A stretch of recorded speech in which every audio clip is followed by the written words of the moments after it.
The Montana morning sun rose slowly over the Anderson family ranch, casting soft golden hues over the fields and fences. At the center of it all stood Nightfire, a wild stallion with a spirit as untamed as the wind. Jet black with a blaze of white across his nose, he was a legend in the equestrian world, powerful, fast, and completely unrideable. "I paid $500,000 for that beast, and all he does is buck off the best riders in the state," scoffed billionaire Grayson Cole, folding his arms. His tailored suit clashed with the rugged terrain around him. What a waste. Next to him stood Mark Anderson, the ranch owner and an old friend of Grayson's late father. "He just hasn't found someone who understands him yet," Mark said patiently. "Sometimes horses need more than strength to be tamed." Grayson chuckled. "What, love and lullabies?" He smirked and turned his back. "Try logic, Mark. The animal's broken."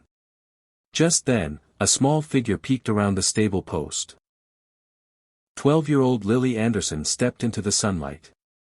Her brown curls framed her gentle face, and she clutched a notebook tightly to her chest. She had always been different, quiet, often lost in her own world. Diagnosed with autism at the age of 4, Lily found comfort in patterns, colors, and above all, animals. Grayson barely noticed her until she walked straight toward the stall where Nightfire stood tossing his head, restless and fierce. "Lily." Mark called gently. "What are you doing, honey?" She didn't answer. Instead, she carefully opened the stall gate. "Is she crazy?" Grayson barked. "That horse nearly killed a champion rider last week." But Mark held up a hand. He'd seen Lily with horses before. She didn't use reins or spurs. She used stillness, eye contact, and something deeper, something unspoken. Nightfire snorted, pawed the ground, then froze. Lily sat down on the floor of the stall, cross-legged, her eyes never leaving the horse. She slowly opened her notebook and began to hum. It wasn't a melody anyone recognized, but it was soft, repetitive, and calm. Grayson scoffed again. "This is ridiculous." But within minutes, Nightfire's ears turned forward. His nostrils flared as he took one cautious step, then another, until he was standing directly in front of the little girl. Then, impossibly, he lowered his head into her lap. Grayson's mouth fell open. "Sometimes," Mark said with quiet pride, "broken souls recognize each other." That night, word spread like wildfire.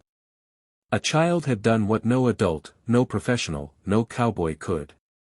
But for Lily, it wasn't about fame. It was about connection. In the days that followed, Lily visited Nightfire every morning.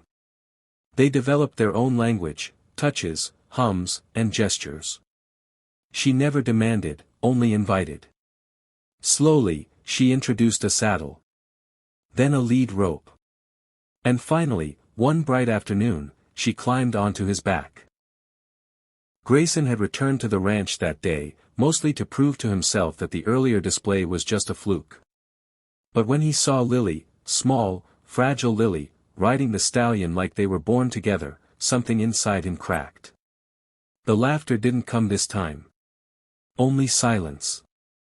Then awe. He waited until she dismounted and walked toward him, brushing hay from her knees. "You did it," he whispered. "You tamed him." Lily looked up and said, "I didn't tame him. I listened to him." Those 7 words stayed with Grayson long after he left Montana. Back in Los Angeles, he tried to bury himself in work, acquisitions, mergers, power plays, but something had shifted. He started noticing the janitor who whistled while mopping the lobby. He lingered in the company cafeteria to hear the single mother talk about her kid's art project. He found himself remembering Lily's notebook and the way she'd looked at that horse, not with judgment, but with understanding. A month later, he returned to the ranch, not with cameras or entourage, but with questions. He sat down with Mark in the barn. "Tell me about her," he asked. Mark smiled. "She doesn't speak much. But when she does, it means something. She loves horses, patterns, and peanut butter sandwiches. She gets overwhelmed by noise, but she can spend hours in a field drawing shadows. She's brilliant, Grayson said softly. She's herself, Mark replied. That afternoon, Grayson found Lily in her usual spot by Nightfire's stall. She was sketching spirals in the dust with a stick. Hey, he said, sitting cross-legged across from her. She glanced up, not afraid, not eager, just present. Would you help me? He asked. She blinked. I have this world, he continued. Loud, fast, full of people pretending to be things they're not. I don't really like it anymore. And I think I forgot how to listen. Lily looked at him for a long moment. Then she handed him her notebook. It was full of drawings. Horses, trees, spirals, hearts, stars.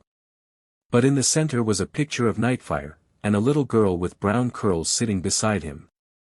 Above it, written in crooked letters, were the words, not broken. Just unheard. Grayson swallowed the lump in his throat. The next few months changed everything. He donated millions to autism research, but quietly, with no press releases. He funded therapeutic writing centers across the country. And most importantly, he started hiring differently. He created internship programs for neurodiverse teens, championed inclusion, and personally mentored kids who didn't fit the mold. At a TED Talk months later, he told Lily's story, not as a businessman, but as a man who had been blind until a child showed him how to see. She didn't tame the horse, he said. She saw him. That's what we all want, to be seen, heard, and valued not despite our differences, but because of them. The audience rose to their feet. Back on the ranch, Lily never changed. She still hummed, still sat in the straw with her notebook, still rode Nightfire at sunrise. She didn't know her story had sparked a movement. She didn't do it for recognition. She did it because, to her, every soul mattered, even the wild ones. And somewhere in the big city, a billionaire who once laughed now stood silent every time he heard hooves in his dreams. Not broken. Just unheard.